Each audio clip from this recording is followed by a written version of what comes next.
Welcome, readers. On this installment of Book Chat, joining me are my 3 book bloggers, 1 series read-along co-host, Casey and Nicola. We're discussing Ruin and Rising, the 3rd and final book in the Grisha Trilogy by Leigh Bardugo. Stay tuned.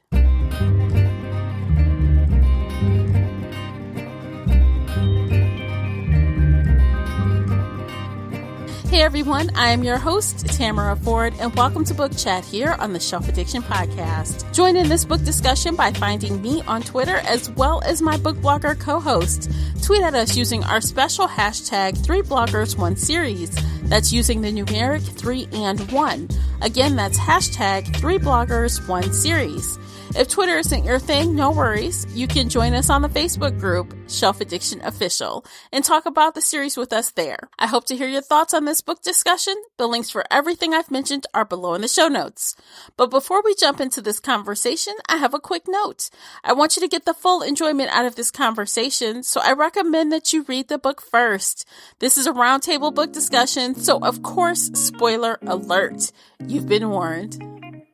Hey everybody, welcome back to another 3 book bloggers, 1 series read-along discussion, and we are finishing out this trilogy with Ruin and Rising, and as always joining me are my read-along co-hosts and friends, Casey and Nicola. Ladies, why don't you go ahead and introduce yourselves? Casey, you go first.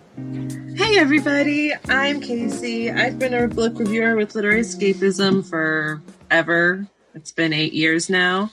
And I'm also an editor at Heartful of Ink. So if you need anything edited, hit me up. Yes. Yes. Shameless plugs. That's awesome. Thank you. Thank you. And I'm Nicola. I review at alphaheroes.net. I've been doing that since 2007, and I've done a few other things in between, but for the moment, that's where you'll find me, and I just am looking forward to the 3rd book in this trilogy and talking about it with Casey and Tamara. Yay.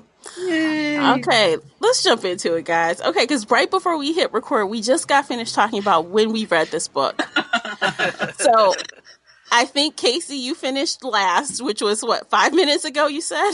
5 minutes ago, yes. Yeah, and then I'm next. I finished about 7 or 8 minutes ago. And Nicola is the winner because she finished A couple of days ago. You've had time to sit and digest and think about the story. Yeah, but you guys are have an instant reaction. You know exactly what this is the gut reaction, right?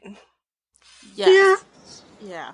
And sometimes it changes after I sit on it for a while, but sometimes it doesn't. And I think this might be one of those times it's okay. It's okay with my instant reaction. So what is your instant reaction? I was like, meh. That was the end. Okay. I buy it. Sure. That was my reaction. I was a little underwhelmed with the finale here. Casey? Okay, so when she stabbed him in the heart, I actually start right with it. Oh my god. Jump in. I could not believe she did that. No. I was not prepared for that. I actually sat up and went, what the fuck? And I kept reading. Mm-hmm. And then she was like, you have to save him. You have to save him. He's dead, but you have to save him. I was like, can they? I didn't think anybody but the saint could bring anybody back to life. And then they brought him back to life. And I was like, oh, okay. Yeah. No, they have we're all good now. Right? They have the magic people that can do things with healing. Magically. Yeah. Yeah, like but none of them were available. The ones that were doing the it. big guy. Yeah. Tolia can do that. Okay. Well. He can, slow heartbeats. That's what his magical power was, right? No, he has that's what he does when he's fighting is to, crush people's hearts, but, no, I think they have the full range. That's what he was healing. He healed the kid's arm. Yeah. So that's one of the categories. But I kind of remember them saying they didn't know if they could do it. Yeah. So early on, yes. So Tolia is like this big giant guy, right? And Uh-huh. he fights traditionally more, and he and his sister are from a region where they burn Grisha, right? Yeah. So I don't think they grew up learning their powers, but over the course of the 3 books, they definitely used it in fights. And I don't know about so much healing. I think they did healing in this book, but I don't remember the other ones. So, but they definitely did healing in this book. Didn't they also kind of tie that back to like the whole power or borrowing of power or something as to how come maybe he was able to come back? Like it really, I can't remember exactly how she worded it at the end there when it kind of explained, you know. It was like he had 2 lives, and the life was that of the saint's daughter. Yeah, maybe. The Darkling's aunt. Because she burned out her own power. Mm-hmm. I don't know. That's weird. I don't know. I was shocked when that happened, and I'm not sure I liked it, but it served the story, I guess. I'm not sure that he should have been brought back, to be honest. I agree. No. Make it count. I feel like that shock that Casey originally felt when she did it, you lose that when you bring him back. I feel like it's better to just let her learn to live without him, you know. Or she goes too, like Romeo and Juliet, because she burned out all her powers. Yeah. Yeah, like I was not expecting them to actually do it, and then they did it, and then they brought him back immediately, and I was angry because you lose that shock. Yeah, and then you lose that powerful moment of he's dead, he's gone, she had to stab him in the heart. Yeah. And then she lost all her powers in that moment too, and yeah. But they all lived happily ever after, and that's what counts.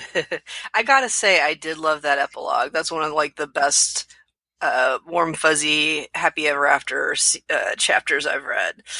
Oh, yes. Yeah. I think there was one part I was like, oh, that's cute. And I'm like, okay. It went on a little long for you? Well, I mean, I don't know. I mean, I didn't expect a happily ever after in this situation, but I mean, it was a little nice. And, you know, I remember just thinking that as to something that happened. I'm like, okay, well, that's cool. I'm okay with it. And, you know, actually they did, the author, she said that Nikolai was known as the, what was it? The what king? The something king? The or Scarred King? The Scarred King. And actually that's a book coming out in January. She's doing a duology about Nikolai. Ooh, I want to read that. I like because I love him. He was one of my favorite characters. I did like him. I felt bad for him so many times during this book. I'm like, oh. I know. Yeah, he really had. He really got the worst of it, I think. You know, the possession or whatever. Oh God, that was horrible. Oh God, yeah. But I want to know.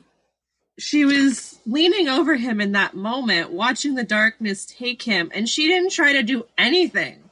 She just cried over him. I was like, why aren't you putting light into his body? Why aren't you trying to stop this? She can try that later. I think after he made her.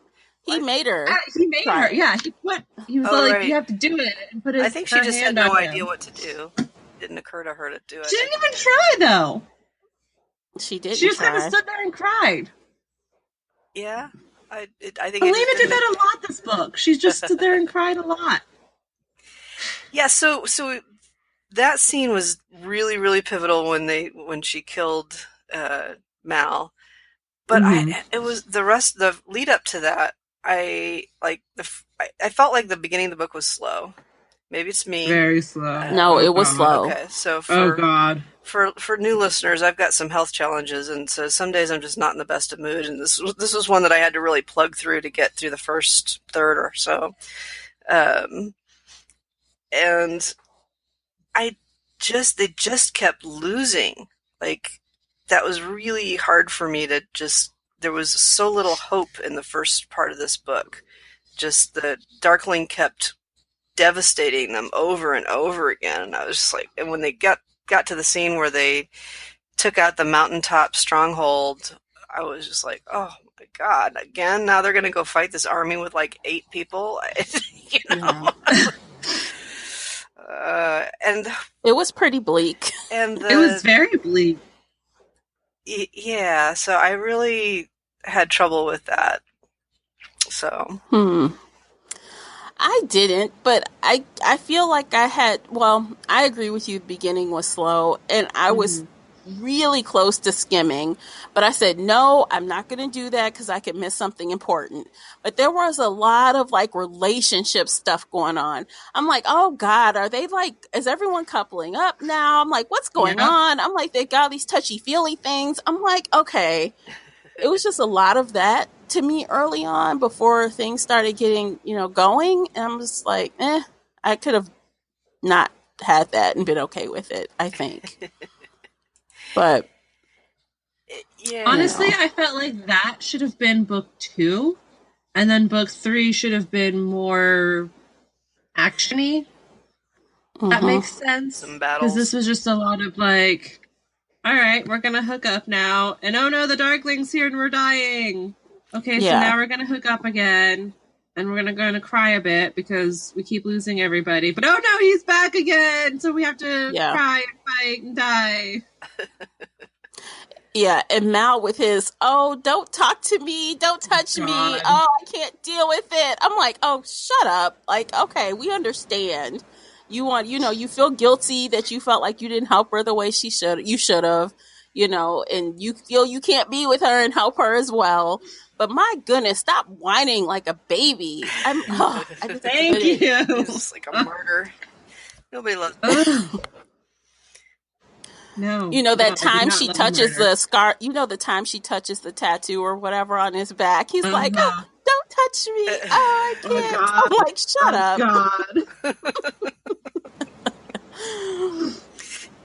Yeah, I don't know. I mean, they structured it around the 3 amplifiers, so that made sense. But I just felt like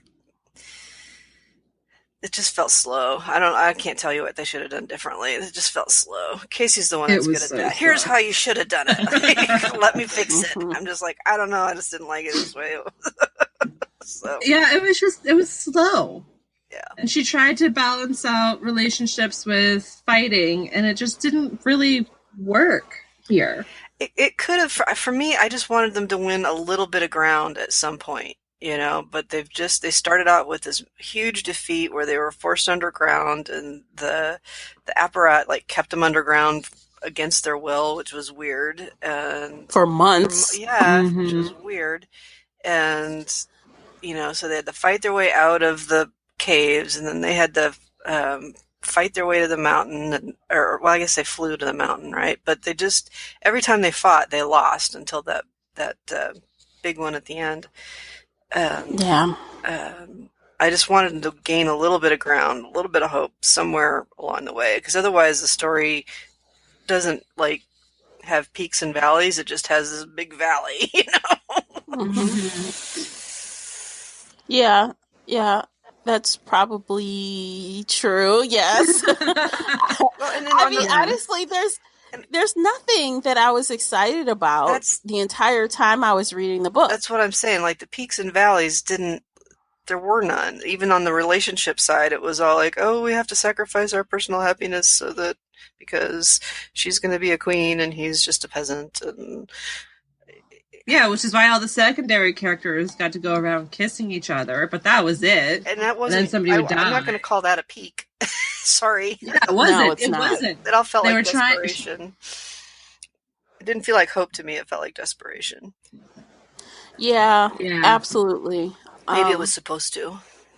But I guess that's all they had good going on, was to try to hook up and find partners, I guess. Let's look for the bright light, I guess, and that's it. And there's some diversity there, too, for people who are looking for that. There were some same-sex couples happening there. So I know some people are looking for that specifically. So there wasn't a lot on the page. It wasn't like a fully-fledged love story, but just kind of happening in the background. I'd have to say, I don't know what I want to call it. I'd call her maybe a sleeper character, like one that kind of sneaks up on you and you're like, oh, I kind of like her. That's Zoya. I mean, she's Yeah. sassy. I'm like, the whole time you're just ready to hate her guts. And then it's like, oh, I kind of like her, Yep. Yeah. Yep. I called it a little bit in the first book, if you remember. I'm like, she's gonna be around. She's gonna. I don't know that she had like. I don't know. She could have been. She's a good foil, I think, because Alina is so close to Mary Sue kind of character. I think Zoya is a good foil for that. She says what's on her mind. She says stuff that's kind of mean, and as they get to be more friends, you realize she doesn't really mean it, but she uses that to kind of snap people out of their navel gazing. So I agree with you. I like Zoya a lot. She'd make a great novella. I'd like to see her find happiness with somebody. Yeah, she kind of helped the blandness of some of the stuff, like Yep. Yeah. Did she end up partnered in this? I can't remember. No, I think she was the only one alone. Okay. And she said that the cat had a greater chance than somebody else, and everybody laughed. So maybe she gets with Nikolai in the duology. She'd make an awesome queen. I wouldn't hate it because he's witty, she's witty. They'd have a great dynamic sparring with each other. They would. Unless much better than Nikolai and Alina. Unless they killed each for other sure. first. Yeah. And I thought Nikolai was so cute, but I'm like, Alina, you're so boring. Get out of here. Like, you just didn't. I mean, I don't know. No, I didn't think she was that bad, but I did. Nikolai was a great like comic relief character, and then to have sort of that tragedy happen to him, that's a great backstory for a king. I'm really looking for. I'm going to read that book for sure. Yeah, bastard king who has spent some time as a thing. As a pirate, and yes, he's a pirate. He's got a lot going on. He does. But he's very witty and he's very smart. He's like really about tactical things. I mean, he knows how to think. He's good. I mean, there's so many good things about him, Yeah, he kind of stole the show a little bit. Oh yeah, away from Mal, I think. I mean, even though I know, I remember you guys saying, or maybe it was you, Nicola, that maybe I would like Mal later as he kind of grew up and grew into. And by the end of it, I guess I did like him more, but not that much. But not that much. Not that much. Yes. I'm like, I don't know. I just was expecting this whole, the wool was taken off my eyes. And I'm like, oh, Mal, he's perfect for Elena. I'm not sure I feel that way, even though they ended up together. I mean, there's no way she would have ended up with anybody else because she was so stuck on him. But that doesn't mean I had to like him. Yeah. Like if the she did kill him, if and the then killing had stuck, then she could have been Nikolai. But she would have gone off to be a spinster. Honestly, I would have enjoyed it and appreciated it more. I would have appreciated all the things she went through if she was left alone at the end. Yeah. Honestly, I gotta say, it would probably be a better story, but I don't know that I would have really liked that, because I like my happily ever afters. Oh, I love happily ever afters. Love them. I don't care about that. Because the only reason I say I don't care about that is because I know there are other spin-offs from this world. Yeah. So if you're going to continue in this world, there's other opportunities for her to meet a new love and to have a mention of her. So she'd be and the I new feel Barbara. like yeah, maybe she could be the old woman in the hut. Yeah. I mean, or that. Yeah. She didn't have a great love. Speaking of which, let's talk about the Bagra scene a minute. So she goes off the cliff and she's doing what? She's trying to take away the shadow monsters with her that have a name that I can't pronounce. She's trying to control them, take them with her. It doesn't seem like she succeeded, right? She just went off the cliff and there was sort of a pause in the attack, but they still lost really bad, right? Yeah. Yeah, that bought them. I think they are alive because she did that, because that was kind of a distraction for the Darkling. Because he was like, oh my God, you know, he didn't want his mother to kill herself, but... So I felt like that was a little bit, I don't know. I guess I expected, so that was the first thing that happened. I expected that Bagra and the Darkling were going to be harder to kill. I was a little bit surprised when she just killed him with a knife. I'm like, yes! If you can die like that, how do you live 1,000 years and nobody like sneaks up behind you and But wasn't he human at that point? Wasn't he human again? Like, wasn't his power gone when she stabbed him? I don't know. I don't think so. Because her powers were gone. Right, but they're one of the same. His powers. I didn't think his powers were gone. I didn't get that. See, I did. I don't know why I thought that. I just thought maybe because the way they were connected, if one happens, like yin and yang kind of thing. Maybe I'll have to skim that scene again, but I didn't get that at all. I mean, his monsters were still going, and everybody was still there. Everybody was still going. It was just, I don't know. He was like surprised that she killed him. He's like, what's going on? And then she stabs him. He's like, what? This is how I die? And I was like, what? This is how you die? I know. Agreed. Yes. A knife to the heart and you've lived thousands of years? What? Yeah. Yeah, that seemed weird to me. And of course, she had him say his name one more time. Alexander. Then he died. Yeah, she had to cry over him. Yeah. Say his name because he was just a lost little boy who's like 3,000 years old. I don't know. Evil. They're old. Right. But same with his mom. How did she just live forever and then throw herself off a cliff and die? That's what I'm saying. Like that's why I brought them up together. It's kind of connected. Like I expected them to need more magical intervention to be killed, I guess. The sad part is they had no more magical anything to offer to try to kill them. That's probably the problem. Like, they were already beat down already. What could they pull up to just be like, oh, we got this extra oomph over here, this power or whatever to take him out? Each other. Like, I expected a big battle between mother and son. You know, while she was trying to get everybody to run away instead of falling off a cliff. Like, a battle for the shadows. Yeah. And distracting him. Like, that's what I expected, not her to just topple over. That would have been interesting, honestly, to see who would win. I mean, he probably would win, but it would have been cool to see her, you know, knock her son down a couple notches. Exactly. And it would have distracted him, hurt his army. Yeah. Let everybody run away. And then if he actually had to kill his mother, I don't know if he could have. Well, I mean, he didn't kill her before, although he did, tortured her abuse before. her. Yeah. So he's not nice, but that's what I wanted. Yeah, he's a piece of work, all right. That whole thing with what he did at the orphanage. Killed him, God! Hung him from the tree. That was that was pretty. Oof. Yeah, it was. So that was like some Vlad the Impaler type stuff. Like, let's just hang people's heads and, you know. Yeah, that scene really got to me, where he just said, "I'm going to come for everybody you've ever cared for." And just like, man. Which, doesn't that kind of annoy you that Elena still thought of him like? Yeah, with in that sympathetic way, him. Like you guys are not the same, not even close. Like, I don't understand how you can relate to him at all. He's a psychopath, really.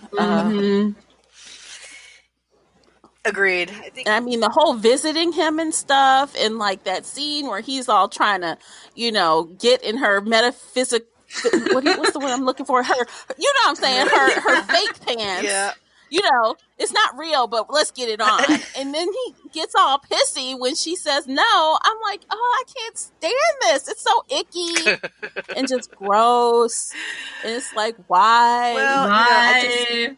An ambiguous villain is more interesting than a 100% evil, black-hearted villain. And I think the author was probably trying to mix a little bit of that. There's good and bad in everybody, but then, like, there was a point where I didn't see any good left in him. You know, when he tortured his mother, and when he hung the old woman and the trainer in the tree. Like, you know, I think this guy's done. He's not got no humanity left. She tried to show his ambiguity through Alina's eyes by saying, "Oh, we're the same. Oh, we're so powerful. Oh, I'm drawn to you," and why she kept going back. But it was only Alina who saw and felt that. There was nothing actually in him or that he was doing that proved that or followed her train of thoughts there. Like, it was just, Well, I think she was, we're the same. And she was scared about it. I mean, she did have an immense amount of power. So she was, I think, scared of becoming like him. I don't know that she thought she was like him, but I think she was scared of becoming that way. Well, she thought she was powerful, like she could be as powerful like him, especially the idea of living a long life. Right. Because what does and that do stuff like that. Time? And, you know, she had, after they did that crazy power merge thing in book 2, she could, like, had a little bit of control over the shadows. I actually liked the almost climax in the book 2 better, I think, where they kind of swirled together and took him by surprise, and she almost burned them both out. I think that if you didn't want a happy ending, that would have been a good way to go. I know I missed our last chat because I was sick, but that ending, since you brought it up, why the hell didn't she just cut him right then and there? She had her hands on his neck. She was against his chest. Because she needed a thing Why like a didn't third you just book. Cut him down right there? Because it was a 3-book contract. You know what? These kind of things bug me so bad. Like, I always ask those things when it comes, like, to TV shows and stuff, and it's like it's in the script. It's because they need more. It makes no sense at all, but it's because they need to use that for later. Like, we need more, so you can't do it. If you ever watch a movie with my father and there's a car chase, they're shooting guns, they're always shooting guns during the car chase. My dad has the same phrase. Why don't they just shoot out the tires? All they need to do is shoot out the tires and this would be over. I don't understand why they don't shoot out the tires. And he'll say that for like the entire length of the car chase. It's in the script. Why didn't you do the cut? She could just do the cut right there and this would all be over. Right? Like, her fingers were on his neck, and I was like, just decapitate him right now. You have the power. You're right there. She didn't have the ruthlessness. Ugh. She was trying to kill him. Yeah. She just wanted to pull him apart piece by piece. That sounds more ruthless. Yeah, I don't know. 3-book contract. Well, I don't know. I can't, because oh my gosh. What did you guys think about the quest for the Firebird? A waste of time. Yeah. That's what I felt. I'm like, it was space. I didn't love it. It was kind of boring. That was another part where I wanted to like just skim, but until they actually found the thing, and I was like, oh, that's interesting. And I'm like, oh wait, it's not interesting. It's not the thing at all. You know. It was. Did you guess that Mal was going to be the amplifier? I didn't, but at first it didn't make any sense to me. And I'm like, oh, I guess they did explain it, but it seemed like a very convoluted and long-winded explanation. Yes. That whole, about the backstory on Molotov or whatever his name was. And how it was going to be the Firebird, but then it wasn't. It was his dead, resurrected daughter who might have been Mal's ancestor, and so Mal is the I mean, there was a hint in book 2, I think, when he put his hands around her bare wrist, and they felt the surge. But well, she did say they didn't find the stag until they kissed. Yep. And the serpent in book 2 didn't. Yeah, she was in his arms when that popped up. Yeah. So I kind of get it, but it just felt so like, oh, we just need to wrap this up quickly. And yes, Mal's important, but I'm going to say he's the amplifier. I feel like this was a pantsed plot element. Mm-hmm. Like it was supposed to be the Firebird, but somehow it had to be Mal. I don't know. I was hoping that she'd find a way to use the last amplifier without killing the host or whatever. Mm-hmm. And Yeah. Well, probably she thought, I need something dramatic to happen in that scene where, Mal's like helping Alina kill him. She needed that scene. So then she was like, well, how do I get to a point where she can kill him? Okay, well, now he needs to be the amplifier. So how do I make that happen? We're going to throw it in there. Yeah, or something. Yeah. I don't know. It like was backwards. It felt that way. Mm-hmm. It's like that didn't really ring true all the way, but okay, I'll roll with it because it's, in the book. Yeah, I thought the whole thing about the lost sister was fuzzy. Like, well, she might have had a lot of kids, and there might be a lot of these amplifiers, enhanced descendants running around, and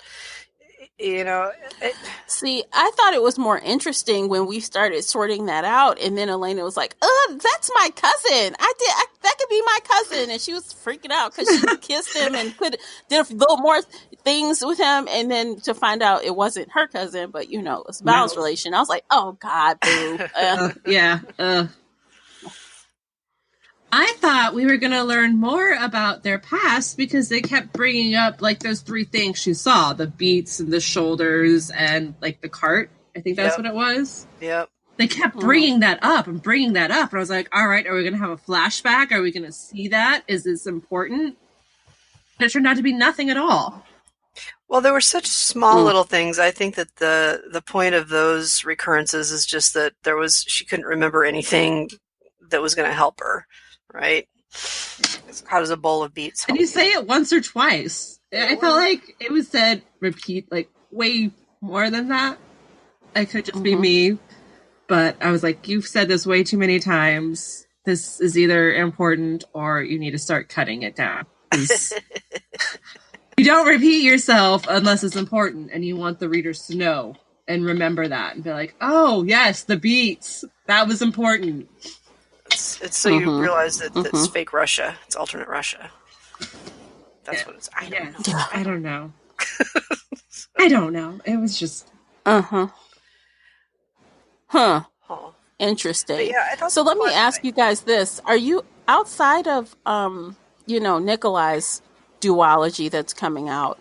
Do you have plans to read the other books in this universe? Yeah, maybe.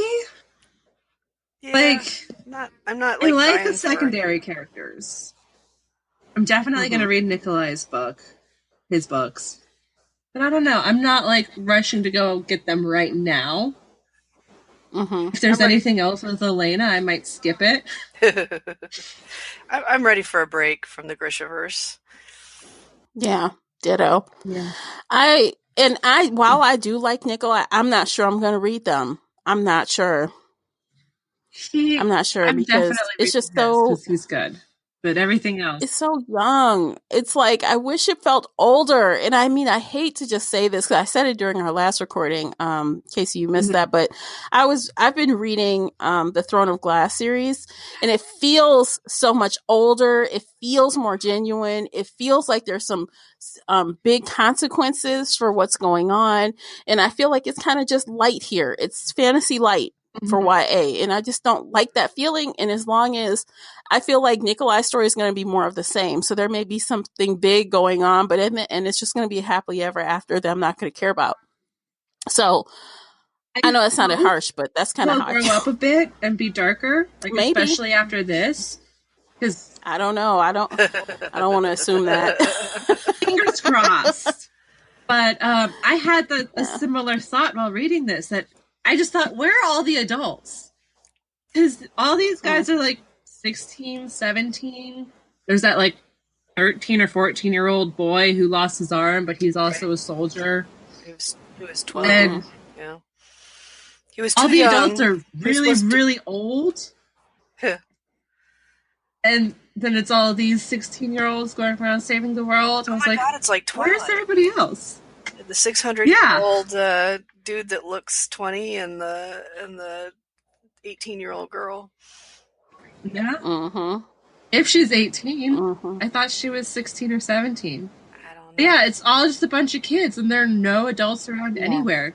They banished the king and queen. I like that scene. But, FYI. oh yeah, that was a good scene. Yeah. That was a really Yeah, good actually scene. that king deserved that. I'm like, I'm so glad that he was threatened with like, we're gonna try you for raping people. Are you nuts? Like, you're gonna step back or She's a else. servant. So oh, I know. Yeah. Oh my gosh. That was hard. I'm glad he got his comeuppance. Yeah. It was a short little Yeah, for scene, sure. but it was telling about what kind of king Nikolai would be. Mm-hmm. Mm-hmm. Yeah, I don't know. I kind of feel like I just like the older feeling YA. And while this wasn't childlike by any means, it just didn't reach exactly what I was hoping for. So I think I'm done with the Grisha verse, but yeah. Yeah. Hard not telling. bad. So we got a month or so before it comes. You said it's coming out in January. Yeah, I think it was at the end of January. I think I saw that it was coming out. I know there's more books in the universe already. The Six of Crows. Yeah, there are a couple spin-offs. I have no idea what they're about. Yeah, they call it the Grisha verse, and it's like a whole bunch of different. I think like the Six of Crows series is a part of this universe that she did, and I think it may have some. I don't know if it's characters we already know, or if it's new characters just set in the same world. I'm not sure. Yeah. But the Nikolai story is definitely, obviously, people we know. Mm-hmm. So I don't know. Is there anything else you guys think we should cover about this book? Anything other hot topics you think we should talk smack about or bless? I don't know. I'm just going to reiterate There's some that plot holes. Yeah, that the journey of or the quest for the Firebird was really disappointing. Like they had all these landscape obstacles that were sort of set up to be spooky and creepy, and then they didn't mean anything. like the trees that were in perfect rows and their piles of bones, but it didn't mean anything. Mm. So, yeah, it was just like, all right, we need them to do something while waiting to get defeated by the Darkling again. Right. So let's put them on this creepy journey that ultimately means nothing. I guess I would have liked to see something more interesting when they actually found the Firebird, right? Because they did find it. And then just shoot it away because I would have liked that scene to be a little bit more something more there. I don't know. So that was the only thing. Why did it stop and not attack Mal? Wasn't that because they like got on their knees, they knelt or something? Something happened, and they weren't chasing it anymore. With his arms open, and it like clawed for him, but then stopped at the last second, and then flew away. Yeah, I don't remember if she zapped him with some light, or I know that Zoya hit him with some air drafts at some point, but I don't think it was. Well, she tried to pull it back by doing that, and they were like, "No, stop! Don't do that." Let it go. Because it's not hit. Right. I just took a quick glance at the Six of Crows summary, and it is all different characters. So in Ketterdam. Okay. So I don't see anybody from any of these books. So for whatever that's worth. But yeah, I'm not that interested in diving into that. Yeah. There are better books out there. I'm sorry. I'll go read something else. I mean, honestly, guys, for real, I kind of wish we had agreed to do the Throne of Glass. I'm like I'm all over it. I'm drooling all over this series so hard. Do we need to do that next? Oh, it's so good. I don't know if I can reread though. They're long books. Sarah J. Maas writes long books. Oh yeah. So like 600 pages, 700 pages, 500 something pages. She goes hard, but those books are phenomenal. I like the short stories. I haven't picked up the full length, the real thing, because we were talking about it. Mm-hmm. Yeah, but I've been reading them. So I think there are 6 books. I just finished the 4th book out of the 6 that just dropped. That was the end of the series. Yeah, that's why I'm like, it's a long haul, and they're big books. That's why I'm like, I don't know, especially since I've been reading them, now. I don't know if I can go back and reread right now. So, too soon. Yeah. You can't start a reread before you finish the series. That's no good. Yes, true. Exactly. So, there's that, and I did not mean to detract away from the book we're talking about today, but I think that's just what's in the front of my mind, and it's just better than this, so that's why it's just coming out like that. Sorry. No, it's all right. All right, so is there anything else, or maybe we should just rate this thing? I mean, we don't have to have an hour conversation on it if we don't have the material for it. I mean, I can pick apart plot holes if you want, but we can call it quits too. Nicola, what do you think? I'm good. Think you're good, or I'm good. Let's give us one plot hole, Casey, because I know you live for this stuff. Just give us one. Plot holes. The siblings, Toila and Tamara. Yeah. So at the end of book 2, it turns out they were working for the Apparat the whole time, and part of the super secret Sun soldiers who think she's a saint and worship her, but that whole plot was never explained at all, ever. Well, the Apparat was a huge, what happened? Nothing happened with him. Yeah. I was nothing happened with him. It was so weird. Like, he just, all those people never became a factor. All the people that were trying to worship her are the supposed soldiers. 12 of them went with him, and then he just stayed underground for the whole 3rd book. And then he didn't die. He didn't sacrifice. He didn't do anything. He got pardoned by Nikolai at the end, I think. Maybe. Was he? I know. What's her name was for killing the king or trying to kill the king. Pardon, I think. Yeah, she was pardoned and a job. She got pardoned and a job.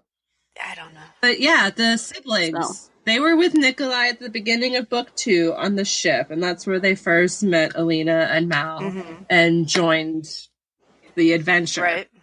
And they became her bodyguards at the little palace. Yep. Then all of a sudden at the end, they're like, oh yeah, we worship you and think you're a saint. We've go out and worship you with the little people. Well, that came out in book 2. The little people. Yeah, that was book 2. Yeah. But that was at the very end, so I assumed she would explain it in book 3, but she never did. They're just like, oh yeah, we follow the Apparat, we let him find you and talk to you because we believe everything he says. But now that we've been underground for 3 months, we're gonna follow you and Mal and break you out of here and run away from him. And it was this doesn't make any sense.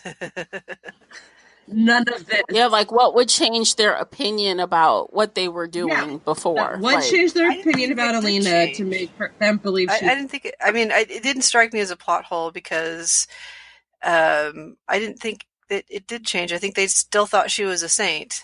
But when did they believe she was a saint? What happened? Right. How did the Apparat get to them? They were at the little palace guarding I thought it was... Maybe before. Yeah, because that was it before they went on the ship? I can't remember. Maybe it was the whole time they were thinking about her as a saint the whole entire time, possibly. Maybe, but I thought they'd been with Nikolai for a while. They were all really close at the beginning of book 2, so I assumed that they'd been together for a while. Again, not very clearly explained. But if we kind of take some, assumptions here and let's just say that they already thought that she was, a goddess or whatever, then what a saint. Yeah. So what, changed their minds as far as following the Apparat, what he wanted them to do? Why did he say, okay, well, the two of them together, well, let's just let them escape. Let's help them escape versus doing what he wanted. He was the one guiding them, even though they believed in her as the saint. They just said, oh yeah, we follow you.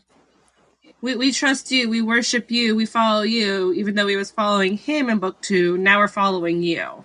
Well, yeah, I mean, silly. the apparat was weird, right? So I think she was scared of him in book one, didn't trust him throughout book one and most of book two. But at the end of book two, he rescued her, right? So she would have probably died if he hadn't taken her down helped her escape, and kept her safe. And, for whatever his faults are, he thought she was a saint, and I think that the apparat believed she was a saint.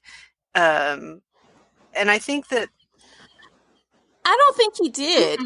That was a part. She asked him, "Do you really think I'm a saint?" And he really didn't answer that all the way. I think, but right. So he may have just been wanting to use her, but he wasn't he wasn't trying to hurt her, right? And he did keep her safe. So I think that was kind of why the Tolia and Tamar issue, to me, wasn't too much of a problem, because they didn't have ill intent toward her. And I think that...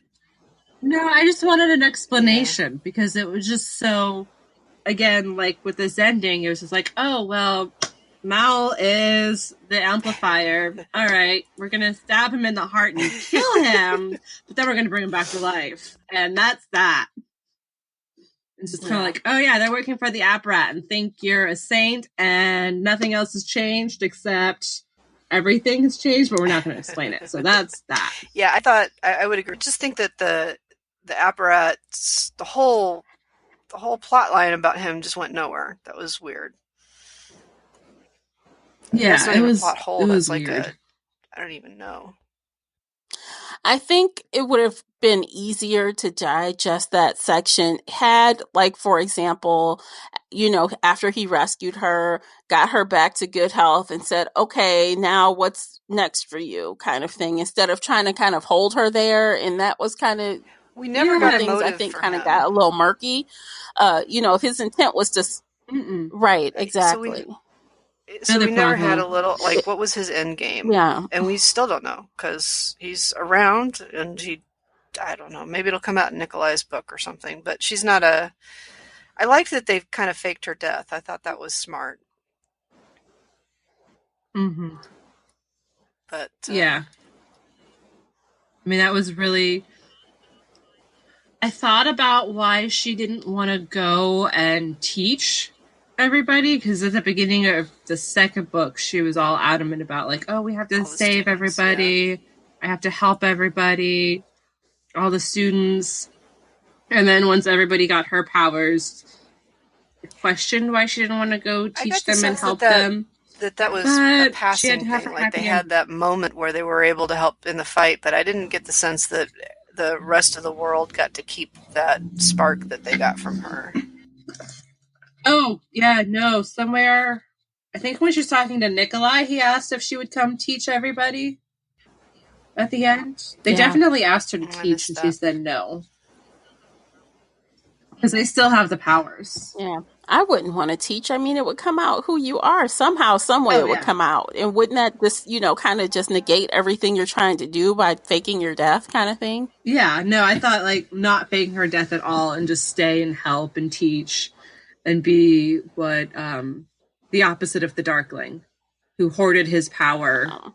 Like, if Mal had died and she didn't have anything left, she could have gone and taught the next generation before going off and being a crazy old cat lady or something. Who walks around with no shoes on and paints. Yeah, she paints the ceilings. Yeah, no, I guess I missed that, or it didn't occur to me as an issue. But I did close the book going, the apparat should have had an actual ending in this, something. He should have done something. He was such a big piece of the first two books, and then nothing in the third. And the beginning of this book. Yeah, but it was still like a lead up to a story, not the story. That would be my vote for worst plot hole. True. Yeah. We should start doing that worst plot hole section. I love it. Please, let's do that. Please. Okay. We'll do it going forward. Book. Guys, expect it next month too. Worst plot hole. Yeah. Yay! Okay, so you guys ready to go ahead and rate Yes. this? I think we're ready to wrap. Yeah. Okay, awesome. Okay, let me start. I'll actually start for once. I actually am ready to do it. Okay, so I rated this 3 out of 5. I was kind of on the cusp of possibly a 4, but I just didn't because it was just too slow of a start for me. And I just didn't feel vested. I feel like I wanted to be more excited about the ending than I was. And I just feel like the climax should be the 3rd book, and I don't think it was. So 3. Nicola, what about you? Yeah, I was pretty squarely on a 3 also for kind of the same reasons. It was slow. I really didn't like that they stabbed Mal and then brought him back to life. The apparat thing was a huge hole. I'd like the Nikolai plotline was the best part of it, honestly. And I did kind of like how they resolved the idea that Alina was going to be this supernatural, long-lived creature that could never find happiness with a mortal. I did kind of like that she lost her powers, kind of. So I like the way they tied that up. I keep saying they, I mean the author. I like how that was tied up. But overall, I didn't feel like it was a great book, frankly. Yeah.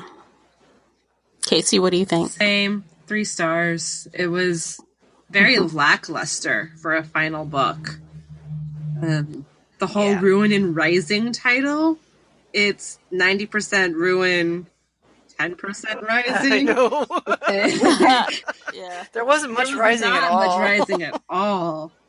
And yeah, everything you guys said, it was weak. They killed Mal and then brought him back to life. And I don't know, plot holes galore and just boring.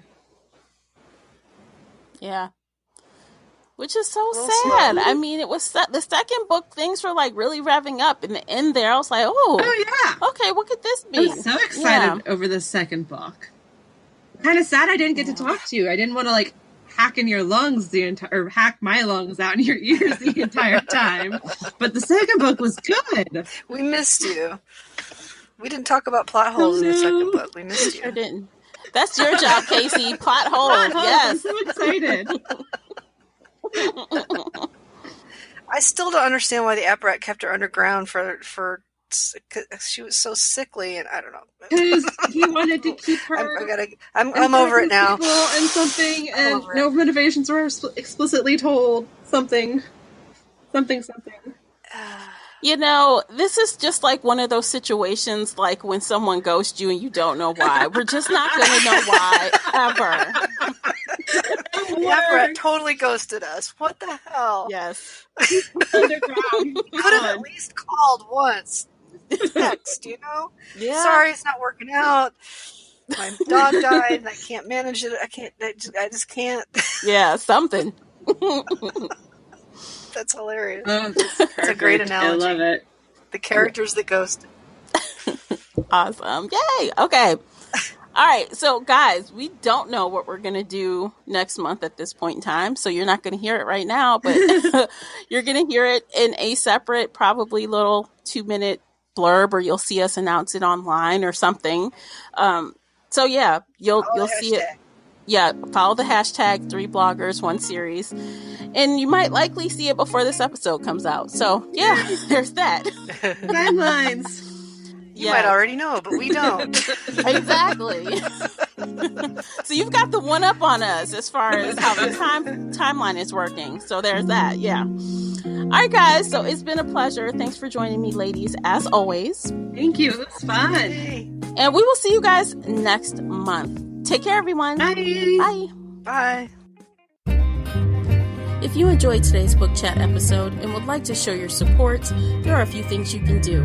Head on over to Apple Podcasts and leave a positive 5-star review. You can follow me on Twitter at Shelf Addiction. Most importantly, you can share this podcast with friends and family that enjoy all things bookish, including author interviews. Thank you for listening, and until next time, happy reading.